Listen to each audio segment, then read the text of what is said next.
Hello, I'm Emma Desi, and welcome to another episode of Turning Readers into Writers. If you're brand new here, welcome, and here's what you need to know. This is a community that believes you are never too old to write your first novel. No matter what you've been up to until now, if you're ready to write your book, I'm ready to help you reach the end. I focus on helping you find the time and confidence to begin your writing journey, as well as the craft and skills you need to finish the book. Each week I interview debut authors, editors and industry experts to keep you motivated, inspired and educated on all things writing, editing and publishing. If you want to catch up, head on over to emmadesi.com where you'll find a wealth of information and tools to help you get started. Before we dive in, this week's episode is brought to you by my free cheat sheet, 30 Top Tips to Find Time to Write. In this guide, I give you 30 ways that you can find time to write in the small gaps that appear between the various errands and tasks and responsibilities that you have in your day-to-day life. Now, you might be thinking that you don't have any time to spare, but I can guarantee these top tips will give you writing time you didn't think you had. If you thought writing always involved a pen and paper or a keyboard, think again. If you thought you needed at least an hour at a time to write your manuscript, I help you reframe that. You won't be disappointed. Get your free copy of 30 Top Tips to Find Time to Write by going to emmadesi.com/30 Top Tips. Okay, let's dive in to today's episode. J.V. Hilliard is a debut author of the epic fantasy book The Last Keeper, which is book one of his Warminster series. If you're a fan of sword and sorcery, Dungeons and Dragons, Tolkien, Game of Thrones, or are partial to a fantasy adventure tale with gripping action and heart-pounding adventure, then, says J.V. Hilliard, you are going to love his classical series. This was a great conversation with Joe. He is such an open guy. I can see from the way that he talks about his writing that he loves the storytelling that he does, and he loves the learning process of everything that he does, from the courses he's taken, the workshopping he's done, the coaching that he's had, the editors that he's worked with. He loves every element of being an author, and so he's wonderful inspiration for anybody who's getting started or anybody who might even just be feeling a little bit jaded about their writing at the moment. He's a breath of fresh air, and I really recommend listening to his journey to writing, about the books themselves, how he plans the books that he's writing, and what the books are about too, and what he's working on currently. So do delve in and enjoy. Well, hi, Joe. Thanks so much for joining me today. Pleasure. Thank you very much for having me. Oh, it's wonderful. No, it's lovely to meet you. I always start off my interviews just by asking my guests, tell us about your journey to writing and to publishing. Sure. So I am a debut author. My first novel released this past December of 2021, and it was an unexpected journey for me. I began the process when COVID struck. And my profession, I do government affairs in Washington, D.C. And the Capitol was shut down for almost a year. And, we started doing a lot of things remotely. So I live in a city of Pittsburgh in Pennsylvania. It's about a 4-hour drive to D.C. and about a 35-minute flight. So for me, I found myself with a lot more time than I've ever had. I didn't have to sit in airports. I didn't have to wait in hotel lobbies. I wasn't driving in a car, and all of my meetings became Zoom meetings like this. And so while I was doing stuff remotely, I found myself with having 6 or 7 hours in every day that I didn't expect that I would have. My wife encouraged me to finally write that book I've been telling her about since we met, 20 years ago. And, so I sat down and I thought about it, and I kind of hunkered down in my den and started to put together the outline for what I thought would be a single fantasy novel. Whoa, was I wrong. I learned very quickly that when you're writing fantasy, adventure, sword and sorcery, anything that's epic fantasy, like you might see in like Dungeons and Dragons, or you would see in Lord of the Rings, or that you would expect from Game of Thrones. Typically, readers and fans of that genre like series, and in part it's because you're building an entirely new world. So if I told you I left this morning, got in my car, and drove to my work, I don't have to explain that to you because we all do that every day. But if I have to explain that someone's getting on a hippogriff, or there's a dragon in the air, or this is a brand new land where folks aren't aware of, where they are in a map somewhere. I think that once you build that, building it for a single novel wasn't going to work. And when I started to share that around to a variety of development editors who had been in this genre before, they said, look, if you're going to commit to doing this kind of novel, you're going to have to commit to a series. And that's when I spoke with my publisher. I got introduced to her by a friend of mine who was my development editor. And Dragon Moon Press, which is located in Canada, gave it a shot. They took a look at it, and she said the same thing. She said, look, this is a great first start, but we want at least 3. And so I've committed to doing 4. And that's where I'm working at right now. So I've got the first novel that's out, which is The Last Keeper. The second novel will come out sometime in late summer, and the third novel will come out sometime here before the holidays, and hopefully the fourth. Yeah, we'll come to that. Don't worry. We will come to that. Oh, no problem at all. No problem at all. So, but first of all, I'm just amazed that did I understand that right? You've got a 4-hour round trip drive to work every day. Well, I go down 3 days a week. So I'll be there Monday, Tuesday, and Wednesday. So I'll drive down very early on Monday morning, or I'll drive down Sunday night and stay in a hotel for 3 days, and then come back Thursday through the weekend. And I only do that when Congress is in session. So it's not every day, but it's half the year, right? So it's not fun. Yeah. And so sometimes it's okay with a plane. Go ahead. Yeah, so I can see then that this would really open a lot of time, even if it's the Sunday, opens up at least half a day there for you to have time to do something that's not work related. So yeah, I can see how COVID has really been of benefit to you, or that lockdown period, certainly. So you write epic fantasy. What is it about that particular genre or story type that really draws you? Is it one that you've always loved, or one that you sort of came to later in life? Well, it's one I've always loved. I got read when I was in 4th grade. My English teacher had to take a medical sabbatical, and we had a substitute teacher come in for the last month of school. So I was about 10 years old, maybe 9 years old. And Mr. McKinley, who I'll always remember fondly for this, decided that for the last month of school, he was going to read us The Hobbit and The Lord of the Rings. And that was our English class for about the last month of the year.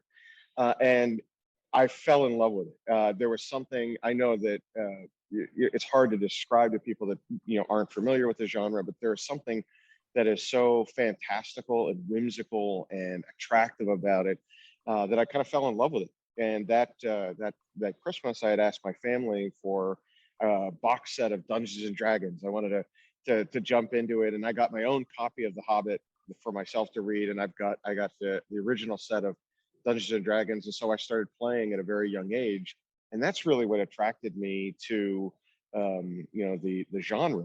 And I've been a fan ever since. I mean, it was easy for me to kind of, to stay the path and stay involved. And it's become more mainstream. And I think that you see the proliferation of, whether it's TV shows or movies on things like Netflix or Hulu or Amazon Prime, where you can watch and consume that stuff from a TV or a movie perspective. But also, I think just so many good authors in the genre. It's just a lot of fun to read. Yeah, I don't have to admit, I don't read, or certainly don't write in the fantasy genre, but I love the TV shows and the creativity around it. And I admire all of you guys writing in that genre for creating whole new worlds, whole new types of characters, all the technology and the money and everything that comes with creating whole new universes. that for me really is creativity. I such admiration of it. And so Thank you. when you started working on this series, would I be right in thinking that this is a story or a universe or a world that has been in your mind for many, many years, and so you've had time to kind of percolate over this universe and how it might come to be? That's right. You know, it was something that started as kind of a hobby. I mentioned earlier that I played tabletop role-playing games like Dungeons and Dragons and others for many years. And when you do that with a group of friends consistently, like I have, oftentimes there are adventures and campaigns that you get involved in, and those that are players or gamers will understand this. Oftentimes there are things that you remember and you'll talk about over holidays. You'll talk about over kids' birthday parties and stuff like, do you remember when we did this and why did your character do that? And so what I did was I eventually began to start to memorialize 20 years of tabletop role-playing games and the gaming that we had done, and created a realm out of that. And it was, you know, inspired by Westeros and Middle Earth and Dungeons and Dragons, but it was our own. It was something that we, among my family and friends, had created. And so many of the characters that I feature in the novel, and many of the storylines and the plot arcs, and even the villains and some of the monsters are things that we've created. And now I get a chance through my novels to share that with a different and broader audience, in the hopes that they will enjoy the same story that we enjoyed playing it, whether it was as a character, or whether it was someone like me who was dungeon mastering the the adventure and playing it for others. And I think it's something that also kind of transcends tabletop role-playing games. And in this next generation of gaming, especially online gaming, much of that has migrated over into technology. And so you'll see many folks that are leveling up their characters as they play on something that's a PlayStation 4, right? So there's a number of ways where the next gen has taken it to a greater level, but it was something for me to kind of memorialize. And it's a lot of fun, I think, for my friends and family to see their characters kind of pop to life, when they're reading the novel and they're like, that didn't happen, right? My character didn't do that. And you're like, yeah, but it was better for the story, right? So I think that's what kind of inspired it. And, that's what I was able to kind of cobble together there in the end, 20 years of playing Dungeons and Dragons.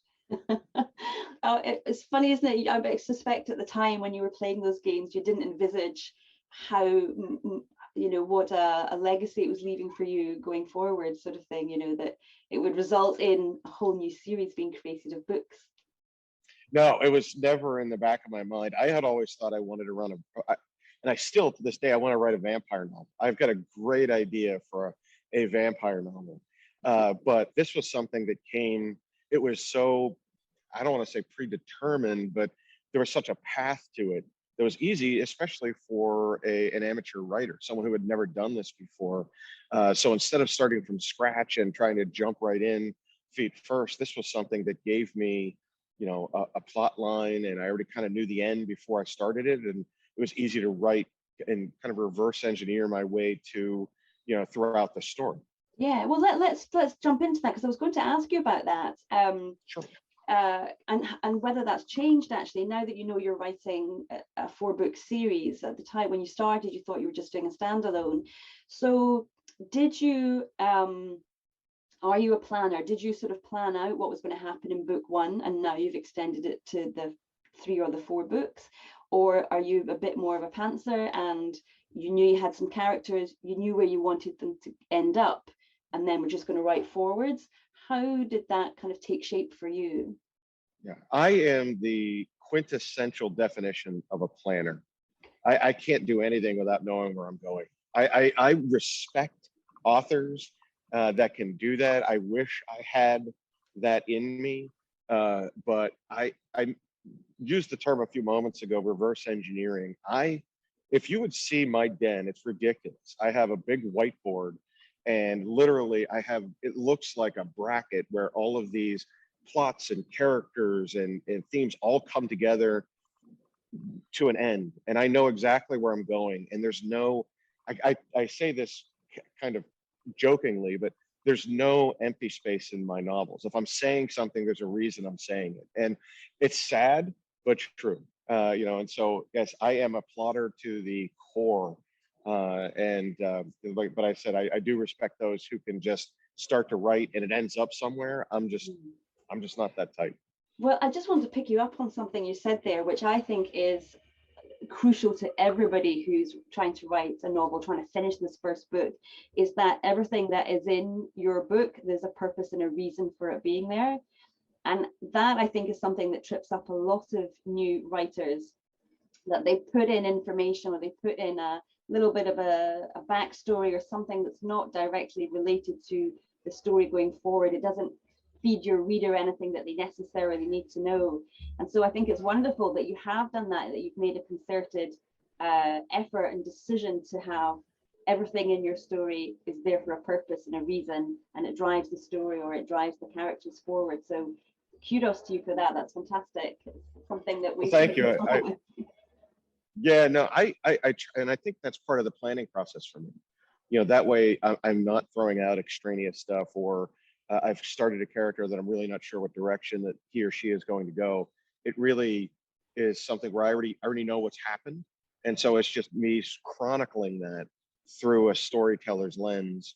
And therefore I know exactly what I want my readers to see and to hear and to feel when they immerse themselves in the book. Yeah.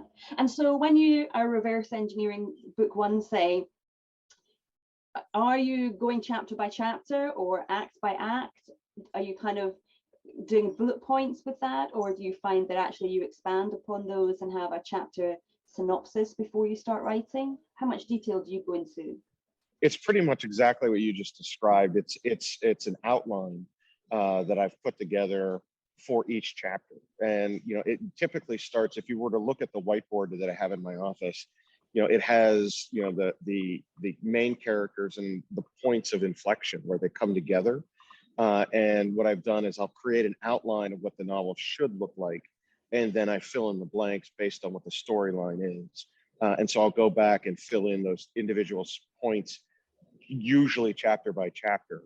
But when I'm writing them, I'm breaking them out so that the main protagonist or the villain, I've already written their piece, and then it's just a matter of meshing them together and making sure that the story flows correctly and it reads from one voice as opposed to many. So that's how I've done it. Now others can do. I have friends that just sit down and write. I can, like I said before, I have a hard time fathoming me ever doing that. So I think this is the way that it's worked for me, and hopefully I can continue to get better at it. Oh, I'm sure you will. It sounds like you've done, and you're saying that this is the first book that you've written, but it sounds like you've had quite a bit of experience beforehand. So have you had a go at writing other things previously, or studied books or attended workshops, that sort of thing? Well, yes and no. So in my career, I write every day. So as a government affairs consultant, I am typically writing pieces related to policy or legislation or grants for my clients, or advocacy pieces, none of which have prose, but they all follow the same kind of steps, where you're making a statement, you're explaining your position, you're giving an example, and then you're really at the end pushing for a call to action, right? And you're trying to do those things. So writing for me is habitual. It's something that I've done since I began my career in the late 90s.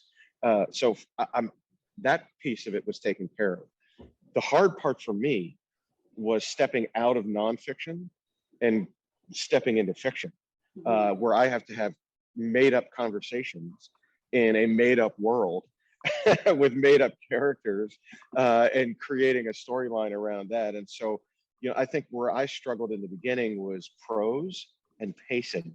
Those were the two places where I had the most difficulty as a kind of a debut author. I needed to understand that not to rush things, and also I don't have to explain every single thing. Like Tolkien can spend 3 pages talking about a tree.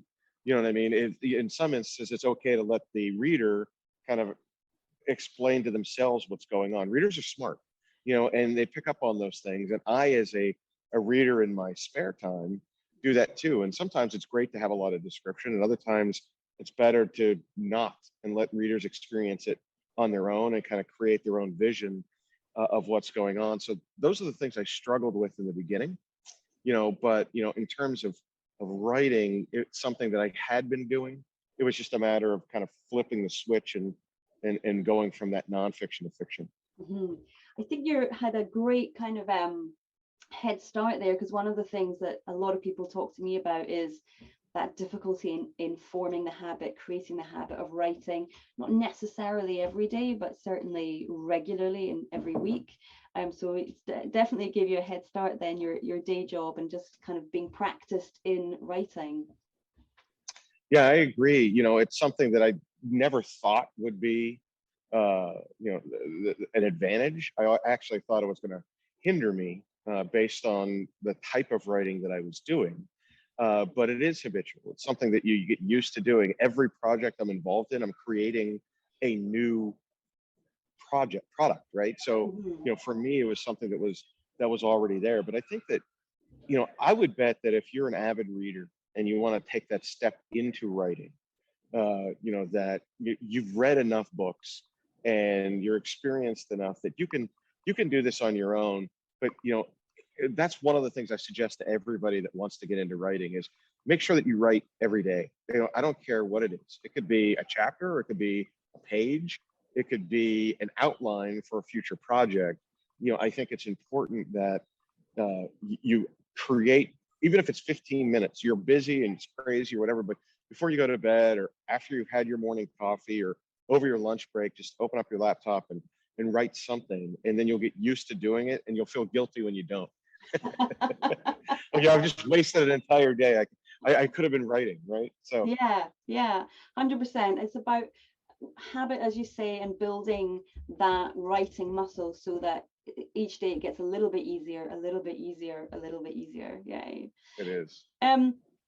Now you've mentioned, I think it was on your website, I saw that you're an entrepreneur, and so that keeps you very busy. And so I'm wondering, how do you, especially now that things are opening up again, and maybe you're going back to do more projects in DC, how are you finding that transition and managing your time now that the sort of day job is coming back into Yeah, great point. It's difficult. In part, it's because the writing thing has taken off for me, and I enjoy it, and it entertains me to do it, and I want to continue to do it. And if I had my druthers, I would want to be a writer full time, right? And that's impossible in the sense that I only have one book out right now. You know what I mean? And the rest of the series has to come out, and you've got to market yourself, and you've got to market the product, and you've got to do all these things. And I think that's where being an entrepreneur has helped me. When I looked at this, I looked at my book as the product and my name as the brand. And if you look at it from a business perspective, it's promoting yourself, finding different people in different places that will buy it. And I've adopted the same business principles that I've had in the last 20 years for several of my businesses to make it profitable. Now, sometimes profitability means bottom line, right? Other times profitability is sweat equity. Like this first book, I don't expect it to sell 1 million copies. I would be happy if it sold 1,000 copies. But the idea is when people read it, they'll be invested in it and want more, and they're going to talk to other people about it. So I look at it as sort of a loss leader, which is a business term, something that as an entrepreneur I'm used to doing, and it's something you just, hey, I'm going to do this because it'll grow something. And if I look at the effort as a business and not just a book altruistically, then I think I'm able to use what I've been practicing for the last 20 years and turn it into something that will hopefully supercharge my writing efforts. Yeah. Oh, 100%. I can already feel that you're going to do very well, because you're approaching this with a clear love of the writing and the genre that you're writing in and the stories and everything. Thank you. But also that really necessary understanding that when you move from being a hobbyist writer to being a published author, doesn't matter if you're an indie author or a traditionally published author, you're becoming a business. You have a product that you want to sell because you want to earn money and earn a living. And having that, I think a lot of writers do struggle with that mixing of art and economics together. So I can sense that, yeah, that idea of that your first book is not necessarily a lost leader, but even just going in with that approach and knowing this is the first book of many. I'm going to be building a catalogue. Once I've got a good sizable catalogue, that's where I'll start to see the return on all of the investments that you're making on yourself start to come to fruition. But it's certainly a long tail. What do they call it? A long tail game. You've got to be in it for a while. Yeah, no, that's a great way of you know, sort of describing it. Actually, better than what I did, in fact. But I think that you're right. I mean, it's something where it's a sunken cost. You know, the time and energy that you're putting into something to create it. You know, and I've done this now several times as a business owner. You know, sometimes you're never going to get those costs back out. It's just something that builds to the next thing where you do become profitable. And you know, and I think that's, you know, some people get into writing for the art of it, as you described. You know, they were there to write a book and to tell a story, and they don't care how many copies it sells. They just wanted to get it into a public domain where they can share their story with others. Mm-hmm. But if you want to do it and make it a career, you're going to have to sell it, and it's going to have to make money for you, bring in that revenue that you'll need as a business person. And I think if people look at it in that framework, saying, look, hey, if I just want to write a book and I'm going to get it out of me because it's been in there, that's great. And it's a one-off and that's fine. Nothing wrong with that at all. But if you want to do this as a career, you have to think of it as a business. And so, you know, pushing forward and adopting those business principles and understanding that, hey, I'm just starting and I just look at this as a startup, you know, just like one of my other companies. I like it. It's a startup. Okay, so really great, and I think really good advice for new writers out there who are just starting, just to be thinking about it in a slightly different way. But I'd love now to talk more about your books themselves. And please do tell us about the World of Warminster series, and in particular book 1, which is out, The Last Keeper. Yeah, sure. So thank you for allowing me to do that too. You know, I'm excited about the books because I think the books are something that people can enjoy, whether they're 12 years old or 82 years old. You know, and a lot of the themes in there are, you've got forbidden romance and you've got betrayal, and you have this standard, almost kind of tropish, fantasy stuff where you have the big epic battles and stuff like that. And that's the kind of thing that I enjoy writing and the kind of things that I enjoy playing. But Warminster begins with the story of Damus Allen. And Damus is a keeper of the forbidden, which is a sect of prophets that can see certain things. And in Damus's case, he has visions when he sleeps, kind of like modern day Edgar Cayce, where these visions come to him from his ancient or his god. And they're imparted to him so that these keepers, as they go out into the realm of Warminster, they're able to advise kings and queens and emperors and rulers as to how they should manage their kingdoms or their baronies or whatever it may be. But he starts to have a recurring nightmare. And that recurring nightmare is one of a fallen keeper, a prophet that was part of his sect that had used a great relic within the keepers of the forbidden, known as the Tome of Enlightenment, that was their ultimate sin. Thou shalt not look into thine own future, kind of stuff. And he did, and his god punished him by stealing not only his physical sight, but also his metaphysical sight, as he was no longer a prophet. And this man in Damus's visions starts to come back to seek revenge on not only his sect, but also the realm that has punished him in this way. And that's how the book starts out. And that's the arc that it goes on. So I think it's something that, even though I didn't write it with a bend towards the YA fantasy stuff, I think it's something that anybody that's in, late middle school and high school, all the way up into the folks that enjoy Game of Thrones would like the Warminster series. Yeah. Oh, it sounds really exciting. I can't wait for the the rest of the series to come out. Yeah, it's going to be an adventurous next few years for you. I hope so. And I hope everybody likes the first one. So we'll keep it going. Well, one of the things that you mentioned earlier was that you'd struggled with prose and with pacing. And so how did you get help with that? Was that through finding your editor? Yes and no. I actually started to take a class at a local community college. And the professor there was a longtime friend of mine. She encouraged me when I told her that I was interested in doing this. We had a lunch. And she said, hey, you know what? I'm teaching this class and it might not be a bad idea for you to attend it and check it out. So I started to. And after the first couple of sessions, the school shut down because of COVID. But she and I kept in touch, and I started, as part of my homework in the class, I was, providing several chapters at each session, and it was being beta read by a class of 15, 12 people.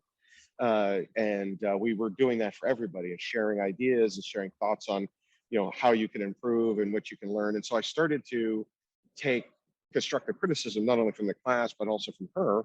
And when I finalized my first manuscript, I sent it to her to look at, and she said, with some tweaking, this is something that we think is publishable. And she encouraged me to reach out to find a development editor. And I found a gentleman named Dane Cobain, who's just outside of London, and who had experience writing this stuff. And I found him through a platform called Upwork, which is a sort of a technology that marries up writers with folks that can help them with a variety of publishing services. And Dane and I hit it off, and he helped me not only with the pacing and the prose, but he also kind of showed me the ropes, and saying, look, he was a first-time author. He knows what it's like. And what he did was he kind of provided me with an outline, and I was able to follow that path like Hansel and Gretel. So I get to a point where I'm able to now do this, where he's no longer providing development editing services. It's more of a complementary copy editing stuff. And that's how I made my introduction to my publisher. This is wonderful. I'm so glad you told us about both doing the course and finding Dane Cobain as well, because I think the workshopping element of your course that you did is so crucial. That idea of getting feedback, of sharing your work with somebody else who's going to give you constructive feedback, tell you what is working, first of all, because we all like to hear that, but then also to let you know what needs improving and why. I think that's the big critical thing. A reviewer might say they didn't like X, Y, and Z, but they don't necessarily say why, so that's not useful to you. But if you've got someone who's giving you feedback and explaining why they don't think that's working, that's something you can use as a writer and work on and improve on, and help make you better for the next book. So I'm really glad that you shared that, because I'm always really trying to encourage people to, because I know we can get a bit nervous about sharing our work, but it's such a vital part, I think, of being a creative, is to share work, discuss it, get feedback on it, and move forward from that. So thanks for sharing that with us. That's great. Yeah, I'll tell you one thing I found out too that was a corollary to my day job was beta readers, right? Exactly what you just said. I didn't know that a beta reader existed, but in my work, I work with a lot of technology companies, and they would have beta products that they would give away for free for companies to test that were early adopters of their new technology, to see what they needed to improve, right? Like, hey, this is version 1, so let me help that, and to understand that you can drop that down and do the same thing with literature, and have beta readers who could read it and say, Joe, this is a really good story at its core, but you fall into passive voice here, or you should really think about doing less exposition and let the reader understand. And those bits of constructive criticism help you as an author. And so I always tell people, have a thick skin.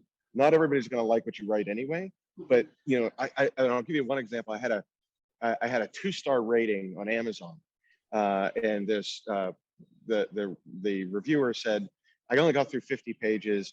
I fell in love with the book cover and I wanted to love this book, but for A, B, and C, these are the reasons I didn't like it, but people that like epic battles and narrow escapes might like it. What I took from that, some people might be upset about that. I looked at it and said, hey, the cover did its job. I sold a book, right?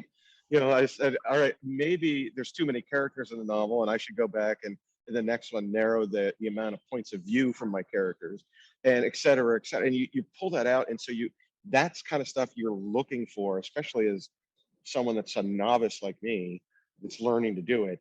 And it just is that kind of sage advice that you're getting from someone who just is being honest. And that's something you can't get from someone that, like my mother, of course, is going to love my book, right? So yeah, it's perfect. Don't change anything. That's great and it's encouraging, but I really need someone to tell me what I did wrong so I can correct it and become better. Well, I'm going to say congratulations on getting your 2 stars, because I think once you've had a 1 or a 2-star review, then you're a legit published author now. So you're out of the rite of passage. Well, thank you. So you found your editor, who's fantastic, doing the developmental and doing the copy editing. From there, because you're using a publisher, a Canadian publisher, how did that come about? So my development editor used to work with the publisher, and he reached out to, her name is Gwen Gaddis, and he reached out to her. And in a previous life, they had both worked together at a publishing house. And then she had broken off to create her own. He had broken off to become an author. And they'd worked together. And he said, what you've got here is a quality product, something that's publishable. You should really talk to Gwen. And I sent her what I had. And she said, yeah, but I need more than just one, right? She wanted to make sure that it was the series. And so I found a publisher, and I know that's not the traditional way that most people find their publishers. In many respects, I know that many of my fellow authors are writing letters to agents and hope that an agent will be interested in them, and then the agent will go out and find a publishing house. Or in some cases, they're dropping pieces or all of their work to publishing houses. I got lucky, you know what I mean? It was fortunate, but I think, you kind of produce your own luck sometimes. And it was through, a referral from my associate professor who, knew that the work was something that was publishable, to a piece of technology that aligned me with the right person who also was already steeped in the publishing world and understood how it worked. And so, it was a bit of a cheat code for me. I was able to get to, at the end, which was finding someone to publish it, because my fear was that not about the work being good enough. My fear was more about me understanding the business aspects of the market and not understanding, because I know a lot of independent publishing is such a it's the new thing, and people are doing it all the time, and it's flooded the market, and for all of the right reasons, it's challenged the establishment of sort of the big 5 or 6 publishing houses who control that.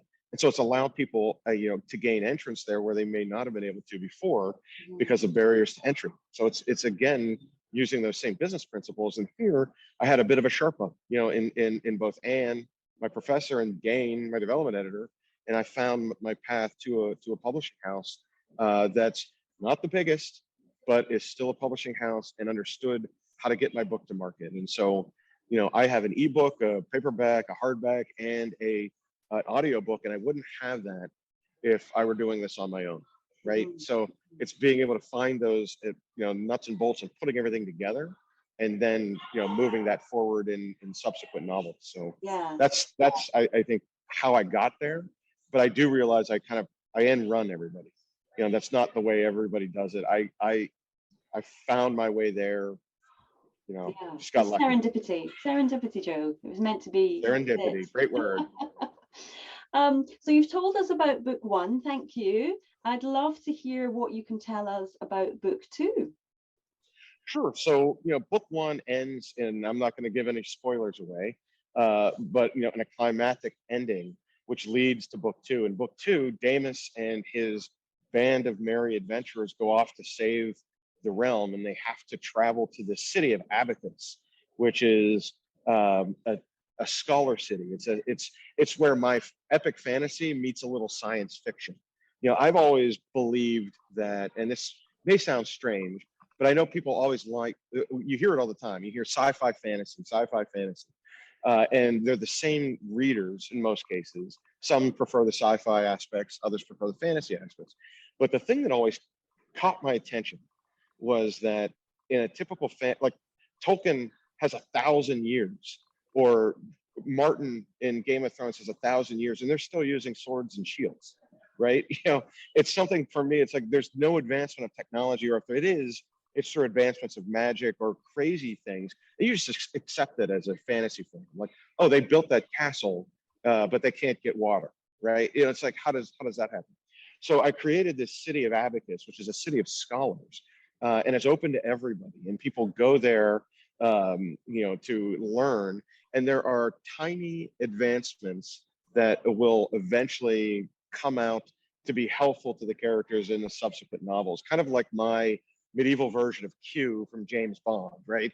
They meet a couple of people, in Abacus, and they give them technologies, but as a fantasy person, you would accept the technology. It's not something that's too over the top, but it's also something that allows me to sneak in a little bit of sci-fi on people and give the protagonist an advantage over the villains at various times where they need it the most, and when the times are the darkest. They're able to find this thing. I was like, oh yeah, we've got this in Abacus, or we should really use this. And then it helps not only, I think, give a nice little plot twist, but it allows me to play with my sci-fi and drop it into my big epic fantasy stuff. So, gosh, so that's where book 2 is going. Yeah. Yeah, like I said, yeah. Like I said, I reversed. I already know the end, so it's easy for me to write the stuff in the middle because I know where it's going, right? So, and that's the direction of book 2. So people will be able to pick that up sometime in late summer. Late summer this year, 2022. Fantastic. Yes, 2022. So for those who are intrigued and enticed and want to know more about where they can find your books, where can they do that?